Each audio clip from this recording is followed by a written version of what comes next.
This is second session of chapter relation and function of class 12th, and in this session we will discuss one important question of relation, and then we will see um, the definition of functions, its domain and range, which we have studied in class 11th, and then the type of functions, which are um, injective, surjective, bijective, which is syllabus of class 12th. Okay, so let's begin this session.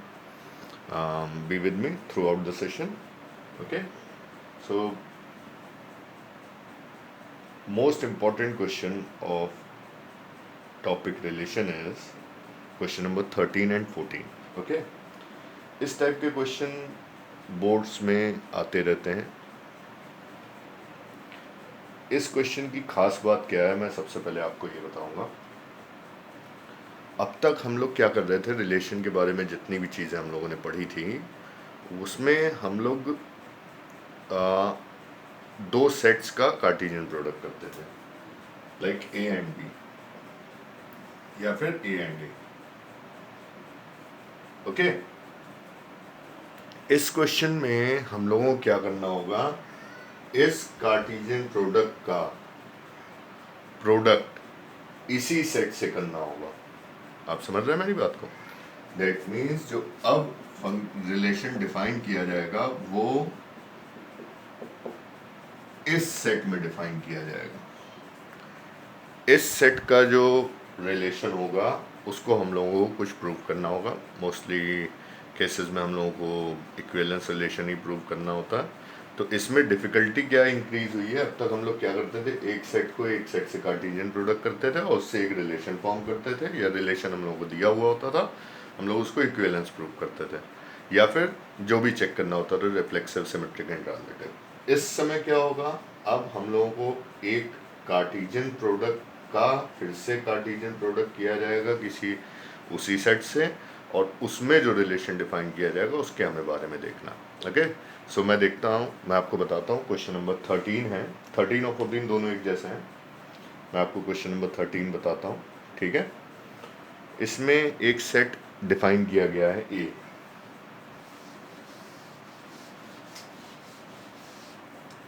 एक set define किया गया है ए. ये बोला गया है set A is ordered pair of integers. That means ये i into आई का एक सेट है, यानी कि ऑर्डर्ड पेयर ऑफ इंटीजर्स को हम लोगों ने नाम दे दिया है ए. क्लियर? अब हमें इसमें यहाँ पे बोला गया है डिफाइंड बाय एक रिलेशन डिफाइन किया गया है R x y R u we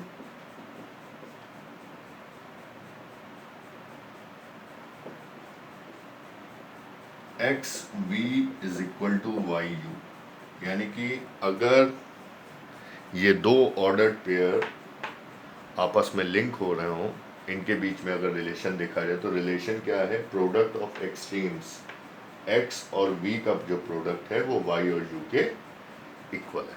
ये रिलेशन डिफाइन किया गया.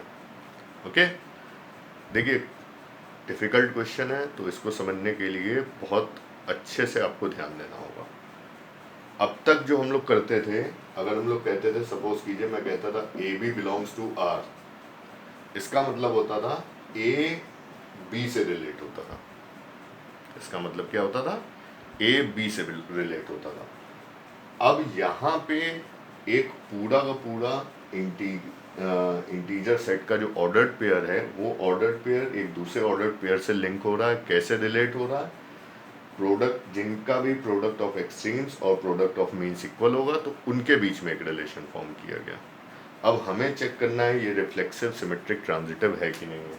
क्वेश्चन है show that R is an equivalence relation. We have to prove that R is an equivalence relation. So सबसे पहले हम लोग रिफ्लेक्सिव चेक करेंगे. ओके, तो अच्छे से ध्यान दीजिएगा. मैं इसको क्लीन कर देता हूँ, इसका कोई काम नहीं है यहाँ पे. ध्यान दीजिएगा. For reflexive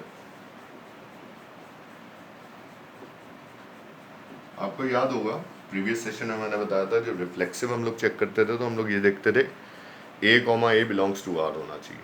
a belongs to r का मतलब है पहला एलिमेंट और दूसरा एलिमेंट दोनों सेम हो।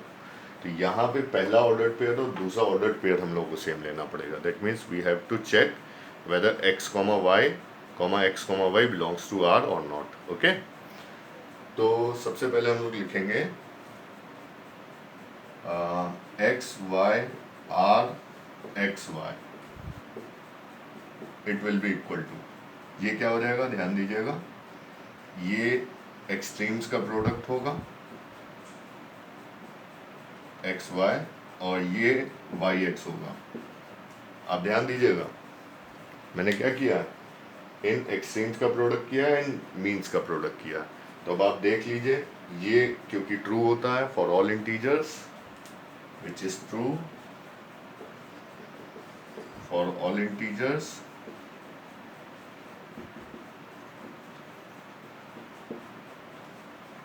okay, hence x y r x y is true for all x y belongs to a। ध्यान दीजिएगा ये जितने x y इस a में बिलोंग करते हैं उसके लिए ये ट्रू है। इसका मतलब क्या हो जाएगा, रिलेशन रिफ्लेक्सिव हो जाएगा। So relation R is reflexive। अब ध्यान दीजिएगा हम लोग सिमेट्रिक पे जाएंगे। किसके पास जाएंगे, सिमेट्रिक के पास जाएंगे। लिखेंगे फॉर सिमेट्रिक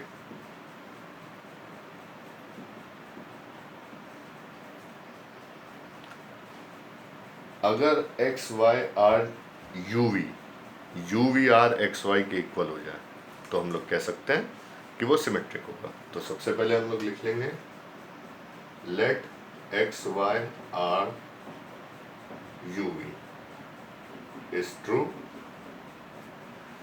और where x y u v belongs to A. अब इससे हम लोग वो रिजल्ट निकालेंगे जो यहाँ से बन रहा है। इससे रिजल्ट क्या बनेगा, this implies x v is equal to y u, x v is equal to y u. अब ध्यान दीजिएगा हम लोगों को इसको इंटरचेंज करके चेक करना है। तो अगर हम इसको इंटरचेंज करेंगे ये होगा यू वी और यहाँ पे होगा एक्स वाई। दैट मीन्स हमें यू और वाई का प्रोडक्ट वी और एक्स के इक्वल करना है। ओके, तो अब हम लोग देखिए इसको कैसे लिख लेंगे, इसको हम लोग इस टाइप से लिख लेंगे यू वाई इस साइड शिफ्ट कर लिया और इसको वी एक्स लिख लिया। इस साइड को उस साइड लिख दिया, इस साइड को इस साइड लिख दिया और वाई यू को यू वाई लिख दिया और एक्स वी को वी एक्स लिख दिया। कोई फर्क नहीं पड़ता है because all x y u v are integers. Okay, अब इसके बाद हम लोग क्या लिख सकते हैं, इसका मतलब ये है कि u v R x y, u v R x y is true.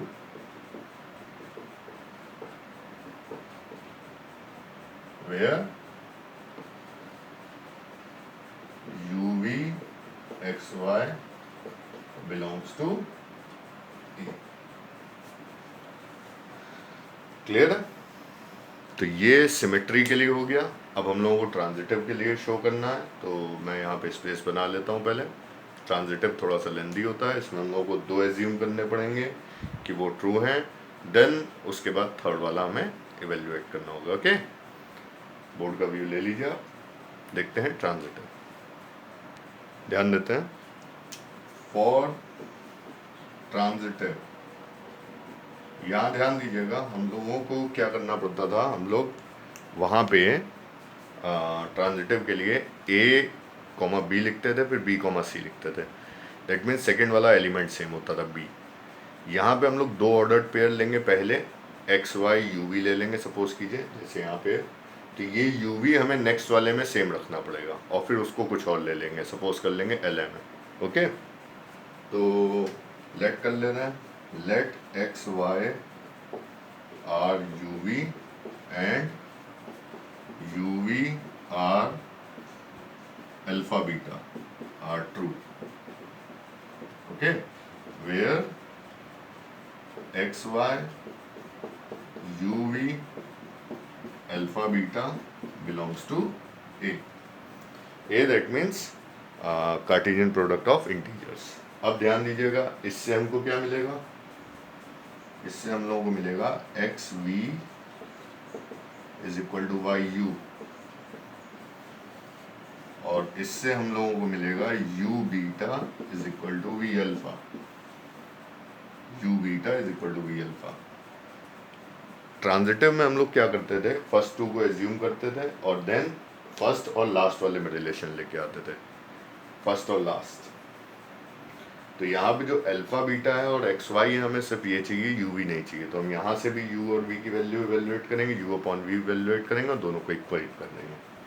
तो यहाँ से जो u अपॉन वी होगा हो जाएगा x अपॉन वाई, ये v को नीचे शिफ्ट कर दिया, y इधर आ गया। और यहाँ से जो u अपॉन वी होगा वो हो जाएगा अल्फा अपॉन बीटा। अब इन दोनों u अपॉन वी को हम लोग क्या कर देंगे, इक्वेट कर देंगे। So x upon y will be equal to alpha upon beta. तो इससे हम लोग कह सकते हैं x beta is equal to y alpha, कह सकते हैं x beta is equal to y alpha. अब ध्यान दीजिएगा, ये x बीटा अगर y अल्फा के इक्वल हो गया है, x बीटा अगर y अल्फा के इक्वल हो गया है, तो हम लोग देखेंगे इससे क्या बन रहा है। ये देखिए, इससे बन रहा है this implies x comma y R alpha comma beta is true,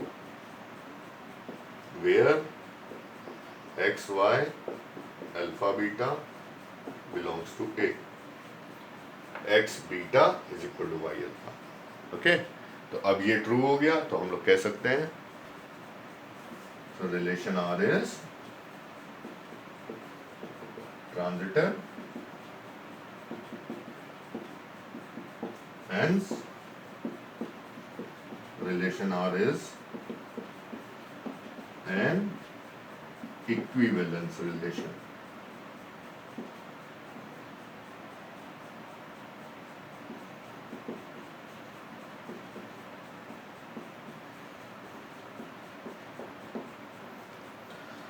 सो ये इसका सॉल्यूशन था। होपफुली आपको समझ में आया होगा पूरा। ये बहुत डिफ़िकल्ट क्वेश्चन भी है रिलेशन एंड फंक्शन का, और बहुत इम्पोर्टेंट क्वेश्चन भी है। आप मान के चलिए कि अगर कभी भी रिलेशन से कोई क्वेश्चन फॉर्म होता है तो इस टाइप के आने की हाई प्रोबेबिलिटी होती है। ओके, तो इसी के साथ ये रिलेशन टॉपिक यहाँ पे कंप्लीट होता है। अब मैं आपको बताऊँगा फंक्शन का इंट्रोडक्शन दे दूँगा सबसे पहले 11th क्लास वाला, एंड देन हम लोग टाइप ऑफ फंक्शंस देखेंगे, इंजेक्टिव, सर्जेक्टिव और बाइजेक्टिव। तो ध्यान देते हैं हम लोग फंक्शन के बारे में। सबसे पहले देखिए, 11th क्लास का अगर आपको फंक्शन नहीं आता तो कहीं ना कहीं आपको बहुत प्रॉब्लम फेस करनी होगी, क्योंकि ये जो फंक्शन है, आगे का जो फंक्शन जितना भी मैं पढ़ाऊँगा आपको आज के टर्न पे, वो सब क्लास 11 से लिंक होगा, और क्लास 11 का अगर आपको फंक्शन के बारे में नहीं पता है तो आपको प्रॉब्लम होगी। फिर भी मैं कोशिश करता हूँ आपको 11th का एक क्विक व्यू दे देता हूँ। ओके, ध्यान दीजिएगा। फंक्शंस,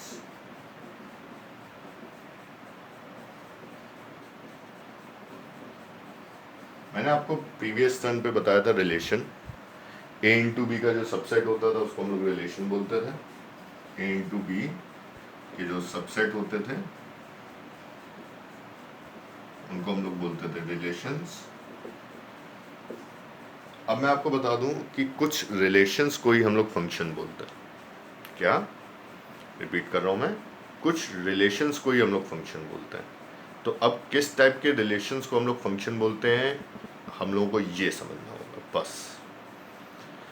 कुछ एक टाइप के रूल्स बने हुए हैं, अगर उन रूल्स को वो रिलेशन फॉलो करेगा, होल्ड करेगा, उन एग्जाम्स को वो होल्ड करेगा, तो उसके बेसिस पे हम लोग उसको रिलेशन की कैटेगरी से फंक्शन की कैटेगरी में रख देते हैं।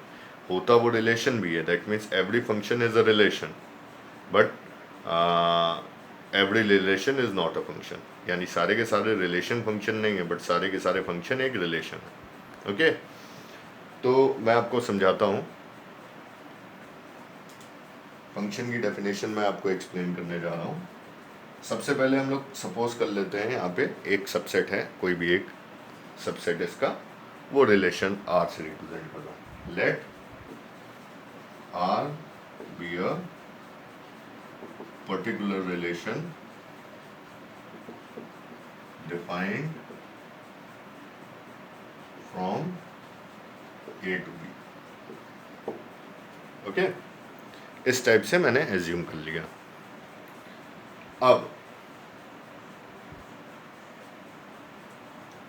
this relation R will be called a function f if इस रिलेशन R को हम लोग एक फंक्शन कह देंगे f, कब, अगर, if फर्स्ट रूल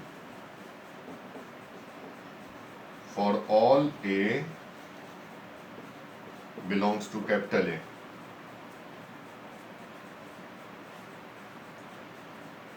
इस सेट में जितने एलिमेंट लाया कर रहे हैं, for all A belongs to capital A, there exists a unique value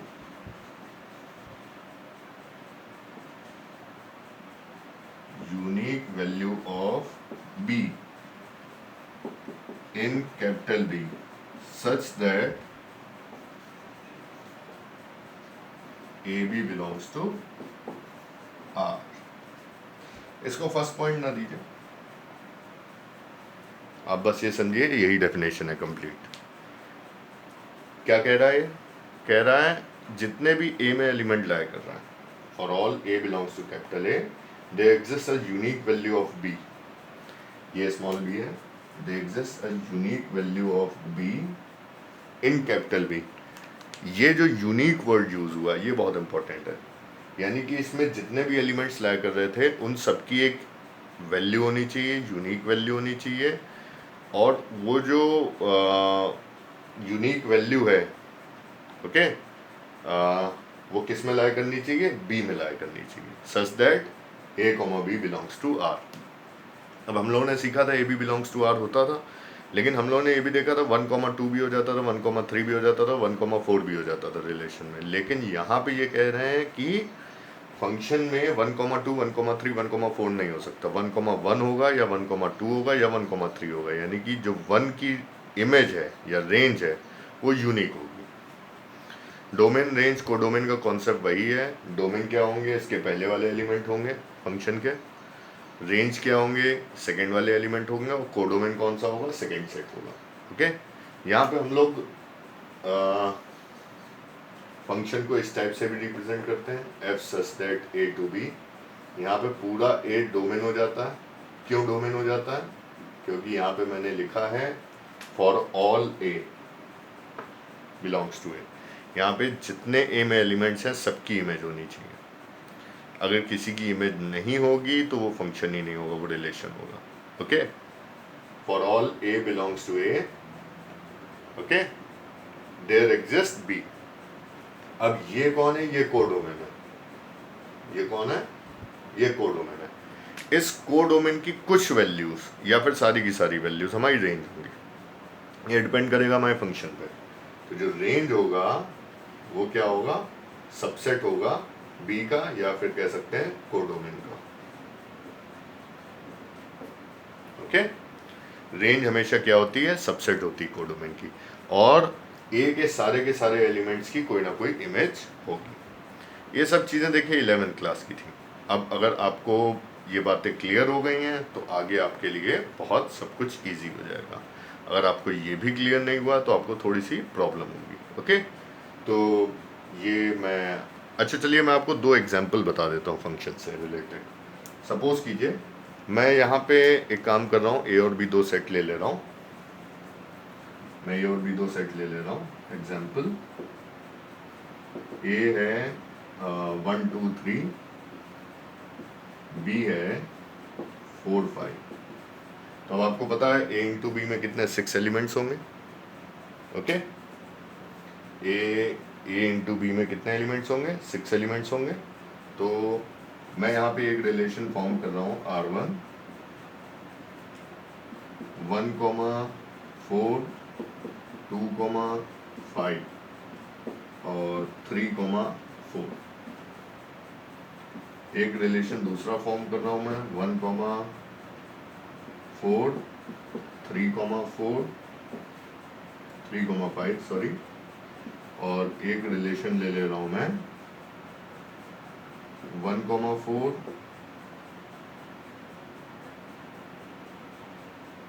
2,4 3,4।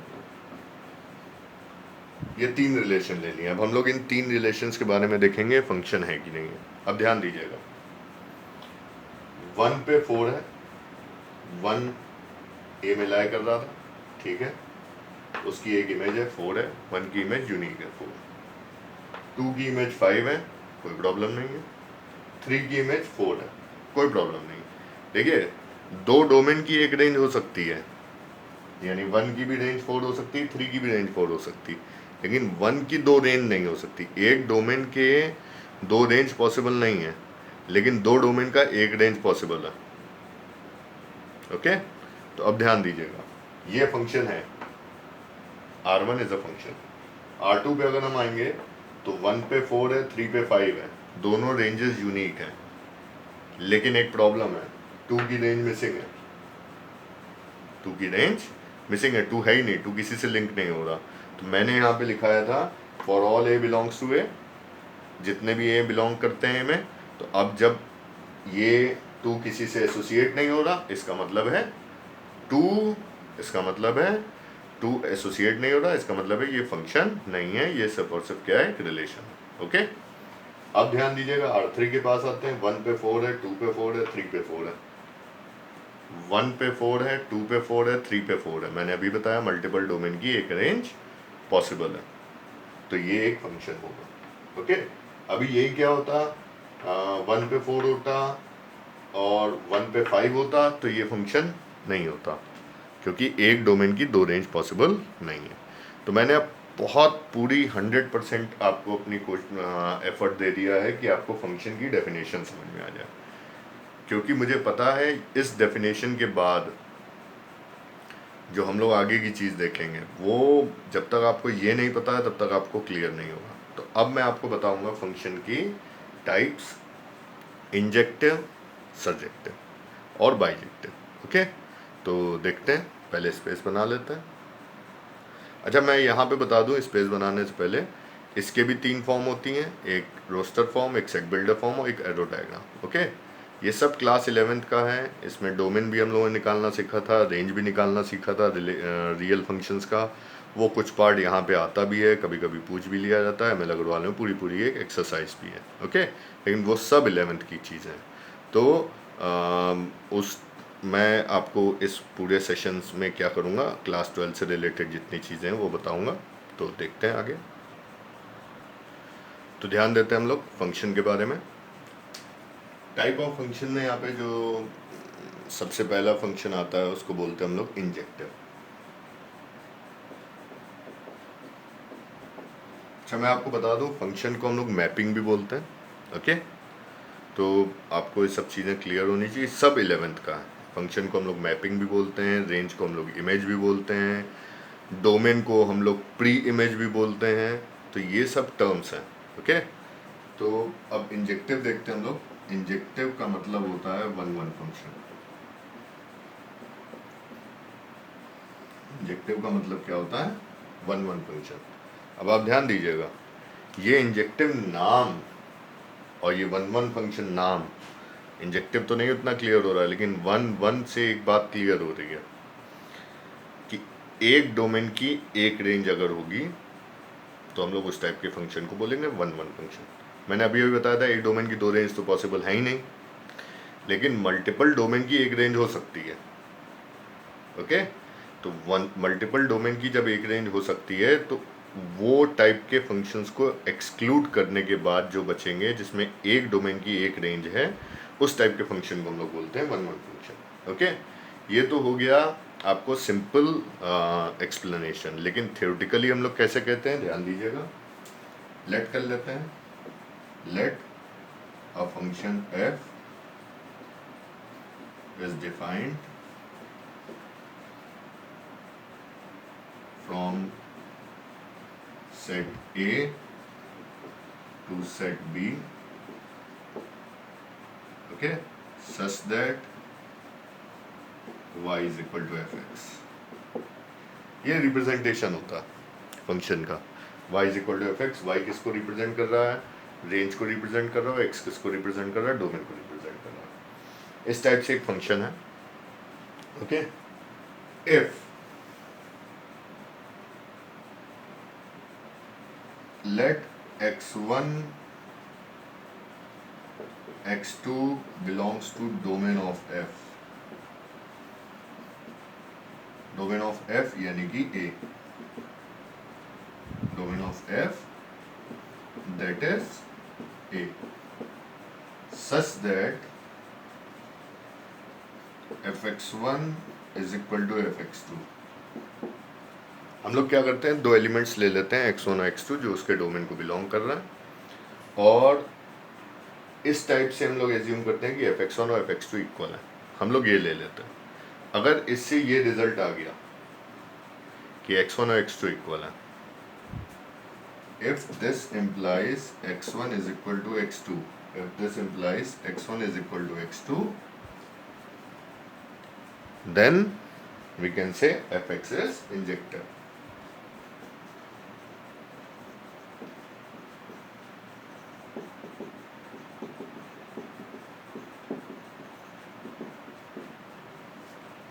देखिए, क्वेश्चंस में थ्योरेटिकली हमें प्रूफ देना होगा। मान लीजिए हमें प्रूफ करने के लिए आ जाए क्वेश्चन इंजेक्टिव है, यानी जो गिवन है और रोस्टर फॉर्म में ना हुआ, इस टाइप से y is equal to f x में होगा, तो हम लोगों को इंजेक्टिव शो करने के लिए एक थ्योरेटिकल अप्रोच फॉलो करनी होगी। ये थ्योरेटिकल अप्रोच है। हम लोग हर क्वेश्चन में fx1 और fx2 को इक्वल ले लेंगे। अगर उसको सॉल्व करने पे हमारा सिर्फ x1 और x2 इक्वल आएगा तो हम लोग कहेंगे फंक्शन इंजेक्टिव है। ओके, इंजेक्टिव जो फंक्शन नहीं होता, if fx is not injective, यानी कि अगर फंक्शन इंजेक्टिव नहीं हुआ, यानी इससे एक से ज़्यादा सोल्यूशन आ गया, x1 is equal to x2 आ गया, x1 is equal to minus x2 भी आ गया। ओके, तो fx will be a many one function. कैसा फंक्शन होगा, मैनी वन फंक्शन होगा। ओके, इस टाइप के फंक्शन को हम लोग क्या बोलेंगे, मैनी वन फंक्शन। एक वन वन फंक्शन हो गया, एक मैनी वन। मैनी वन का मतलब है बहुत सारे डोमेन की अगर एक रेंज होगी, या दो डोमेन की भी एक रेंज हुई, तो इस टाइप के फंक्शन हम लोग बोलेंगे मैनी वन फंक्शन। तो जो वन वन नहीं है वो मैनी वन है। मैनी वन के लिए आप एक एग्जाम्पल भी दे सकते हैं, काउंटर एग्जाम्पल से भी प्रूव कर सकते हैं कि ये मैनी वन है। ओके, लेकिन वन वन को प्रूव करने के लिए आपको एक थ्योरेटिकल अप्रोच फॉलो करनी होगी। क्लियर है? इसके बाद ये इंजेक्टिव हो गया, वन वन मैनी वन हो गया। इसके बाद आता है फंक्शन ऑन टू फंक्शन। इसी को हम लोग बोलते हैं सर्जेक्टिव। इसी को हम लोग बोलते हैं सर्जेक्टिव या फिर ऑन टू फंक्शन। सिंपल सी बात है, मैंने अभी अभी आपको बताया था, रेंज जो होती थी वो कोडोमेन का सबसेट होती थी। ओके, अगर रेंज और कोडोमेन दोनों इक्वल हो जाए किसी भी फंक्शन के, तो उस टाइप के फंक्शन को हम लोग बोलते हैं surjective. If range of function is equal to its codomain. अगर किसी भी फंक्शन की रेंज कोडोमेन के इक्वल हो जाए तो उस टाइप के फंक्शन को हम लोग बोलते हैं क्या, then fx will be considered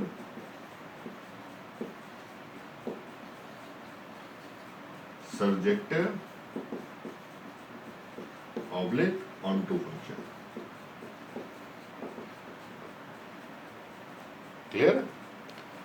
जो फंक्शन जिसमें भी रेंज और कोडोमेन दोनों इक्वल हो जाएंगे उस टाइप के फंक्शन को हम लोग बोलेंगे सर्जेक्टिव या फिर on to function.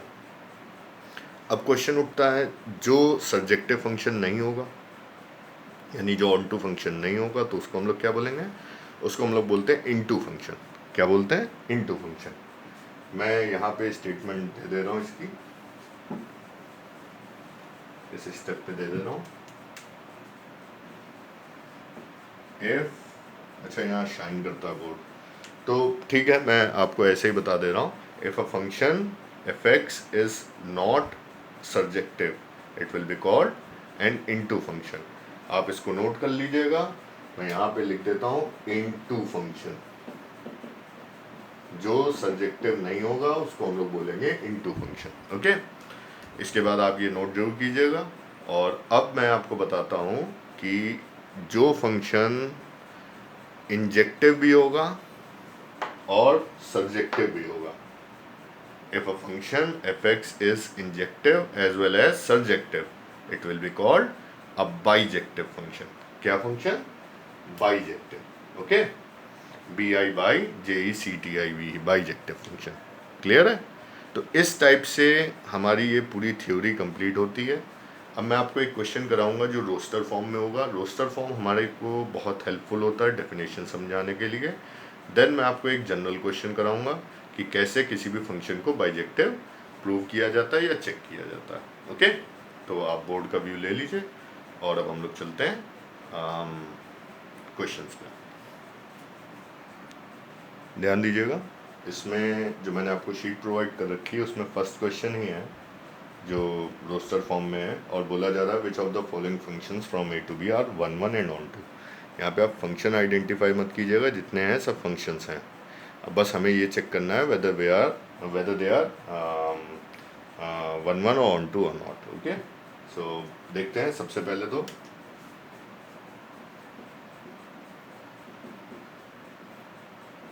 First question है, F1 हमें डिफाइन किया गया है 1,3, 2,5 और 3,7 और जो A है वो है 1 2 3 और जो B है वो है 3 5 7। ये A to B है। फंक्शन जितने हैं ये कैसे हैं? ये फंक्शन कैसा है? A to B है। ओके, अब ध्यान दीजिएगा, इसका जो डोमेन है वो 1 2 3 है। ओके, यहाँ पे भी देख लीजिए। तो ये फंक्शन की डेफिनेशन होल्ड कर रहा है, हालांकि वो हमें नहीं चेक करना। 1 पे 3 है, 2 पे 5 है, 3 पे 7 है। All ranges are different. कभी भी ऐसा नहीं हुआ है कि दो डोमेन के लिए रेंज रिपीट हो गई हो। 3 5 7 all ranges are different, so the function is 1 1। okay, or I can say it is injective। Clear है? अब यहाँ पे ध्यान दीजिए, कोडोमेन 3 5 7 है और रेंज भी 3 5 7 है। कोडोमेन और रेंज भी इक्वल है, इसका मतलब है ये फंक्शन कैसा हो गया? ऑन टू भी हो गया। यहाँ से अगर आप देखें, अब आप लिखेंगे क्या इसमें? आप लिखेंगे as all images are different for each domain, so we can say fx is injective, f1 is injective। okay, और रेंज देखेंगे, लिखेंगे range of f1 is equal to 3 5 7 and codomain is also equal to 3 5 7, hence range is equal to codomain, so we can say fx is on to function। fx कैसा function हो गया? On to function हो गया। अब आप ध्यान दीजिए, ये सब्जेक्टिव भी हो गया और इंजेक्टिव भी हो गया, इसका मतलब है ये क्या हो जाएगा, एक बाइजेक्टिव फंक्शन हो जाएगा। क्लियर? तो इस टाइप से हम लोग इसके सॉल्यूशन को लिखेंगे। अब हम लोग एक और क्वेश्चन देख लेते हैं, इसी का सेकंड पार्ट है। मैं स्पेस बना लेता हूँ पहले, ध्यान दीजिएगा। इसका सेकंड पार्ट है F2 is equal to 2, A 3, B 4, C, और A दे रखा है मैं 2, 3, 4, B दे रखा है ABC।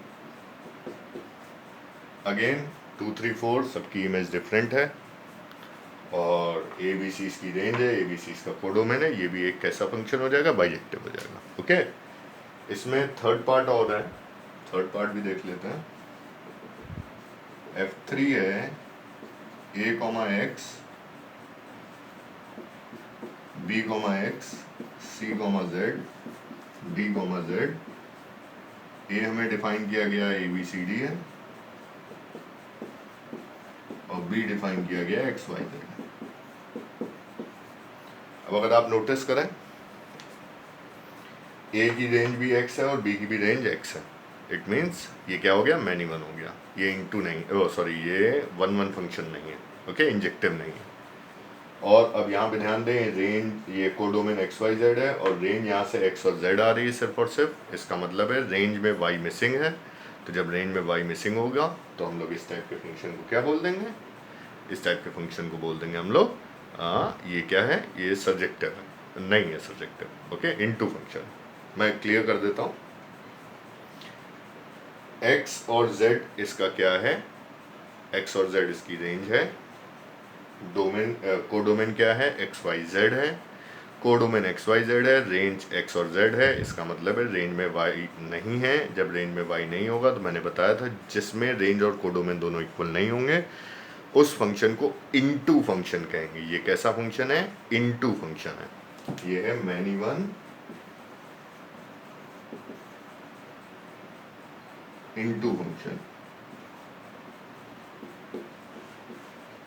ओके, तो ये इसका सॉल्यूशन था। अब मैं आपको एक आधा क्वेश्चन कराऊंगा जिसमें function y is equal to fx की फॉर्म में गिवन होगा और उसके बाद इस सेशन को एंड कर देंगे। ध्यान दीजिएगा, मैं आपको सेकंड का फर्स्ट पार्ट कराने जा रहा हूँ। सेकंड के फर्स्ट पार्ट में हम लोगों को गिवन है f कहाँ से कहाँ तक है, नेचुरल नंबर से नेचुरल नंबर के लिए, और गिवन किया गया है fx is equal to x square. अब ध्यान दीजिएगा, इस टाइप के फंक्शन को सॉल्व करने के लिए सबसे पहले इंजेक्टिव चेक करने के लिए हम लोग क्या करेंगे, सिंपल वही थ्योरी अप्लाई करेंगे जो मैंने आपको रूल में बताई थी। लिखेंगे फॉर इंजेक्टिव, हमें वही चेक करना है, इंजेक्टिव चेक करना है, सब्जेक्टिव चेक करना है और बाइजेक्टिव चेक करना है। ओके, हम लोग लेट कर लेंगे fx1 is equal to fx2 where, ये बहुत इंपॉर्टेंट चीज़ है, आपको पता होनी चाहिए। x1 और x2 दोनों किसको बिलोंग करते हैं, नेचुरल नंबर को बिलोंग करते हैं, दैट मीन्स डोमेन को। तो इससे आप क्या लिखेंगे, x1 square is equal to x2 square. अब इसको सॉल्व करने के लिए आप क्या करेंगे, इसको सॉल्व करने के लिए आप क्या करेंगे, हम लोग क्या करेंगे, या तो सिंपल स्क्वायर रूट अप्लाई कर दें, it will B x1 is equal two plus minus x2, या फिर हम इसके फैक्टराइजेशन कर लें। तो यहाँ से अगर हम इसके फैक्टर्स करते हैं तो ये हो जाएगा x1 square minus x2 square, that means x1 minus x2, x1 plus x2 is equal to 0। तो अब ध्यान दीजिएगा, यहाँ से आएगा इधर x1 minus x2 is equal to 0 और x1 plus x2 is equal to 0। अब मैं आपको बता दूं, ये पॉसिबल नहीं है। क्यों नहीं पॉसिबल है, क्योंकि x1 और x2 दोनों नेचुरल नंबर को बिलोंग कर रहे हैं और नेचुरल नंबर में कभी भी दो नेचुरल नंबर्स का सम 0 नहीं होता। अगर होता है तो आप मुझे भी बताइएगा कमेंट बॉक्स में, या फिर पर्सनल मैसेज कर दीजिएगा, ठीक है। तो यहाँ से मैंने आपको बताया था सिर्फ एक सॉल्यूशन निकलना चाहिए, इसका मतलब है x1 is equal to x2 होगा, और मैंने आपको क्या बताया था, अगर fx1 और fx2 को आप इक्वल ले लें और उससे रिजल्ट आ जाए x1 और x2 इक्वल है, that means they are the function is injective, this implies fx is injective. अब इंजेक्टिव तो चेक हो गया, अब हम लोगों को इसकी रेंज इवेल्युएट करनी होगी। देखिए रियल फंक्शंस की रेंज निकालने का कॉन्सेप्ट क्या होता है, y इज इक्वल टू हम लोग एज्यूम करते हैं, देन उसका सब्जेक्ट चेंज कर लेते हैं, उस इक्वेशन को x इज इक्वल टू में ट्रांसफ़र कर लेते हैं और y देख लेते हैं। ये आपने 11th में मेथड सीखा है, मैं हालांकि आपको एक क्वेश्चन उस पर बेस करा दूंगा। तो हाल फिलहाल अभी हमें क्या देखना है कि इसकी रेंज कैसे निकलेगी। इसकी रेंज निकालने का जो मेथड होगा, हम लोग क्या करेंगे, इसमें इसके प्लेस पे 1 2 3 पुट करके अपने माइंड में देखेंगे। आप f1 इवेल्युएट करेंगे तो आंसर आएगा 1, f2 पुट करेंगे तो 4। अच्छा मैं 1 2 3 के पुट कर रहा हूँ क्योंकि नेचुरल नंबर है दो में, तो 3 पे आएगा 9। अब आप नोटिस कीजिए 1 के बाद आया 4, 4 के बाद आया 9, 2 3 रेंज में नहीं है, 5 6 7 8 रेंज में नहीं है। तो अब हम लोगों का लिखने का मेथड क्या होगा, हम लोग लिखेंगे for surjective as there is no pre-image, as there is no pre-image, pre-image कौन होता है, डोमेन होता है, there is no pre-image of 2 3 5 6 7 8 etc. Okay and so on. इस टाइप से इतने एलिमेंट्स की कोई प्री इमेज नहीं है, so range is not equal to codomain, thus fx is not subjective। अब जो सब्जेक्टिव नहीं होगा तो वो फिर इनटू फंक्शन होगा। ओके तो ये आपको थ्योरी इसमें लिखनी पड़ेगी, मैं रिपीट कर देता हूँ, as there is no preimage of 2 3 5 6 7 8 and so on et cetera, so range is not equal to codomain, thus fx is not subjective। Clear है? तो ये इस टाइप से ये हमारा क्वेश्चन था। आप एक काम कीजिएगा, इसमें क्वेश्चन 2 तक ट्राई कीजिएगा, सेकंड में ऑलमोस्ट 8 पार्ट्स हैं। फिर मैं आपको एक क्वेश्चन कराऊंगा जो जिस टाइप का सबसे ज़्यादा पूछा जाता है। ओके और नेक्स्ट सेशन में मैं उस टाइप के क्वेश्चन को कराने के बाद फिर हम लोग देखेंगे कंपोजिट फंक्शंस क्या होते हैं और इनवर्स फंक्शन क्या होता है। ओके तो ये सेशन मैं यहीं पे कंप्लीट करता हूँ। होपफुली आपको सब समझ में आया होगा। मिलते हैं फिर नेक्स्ट सेशन में।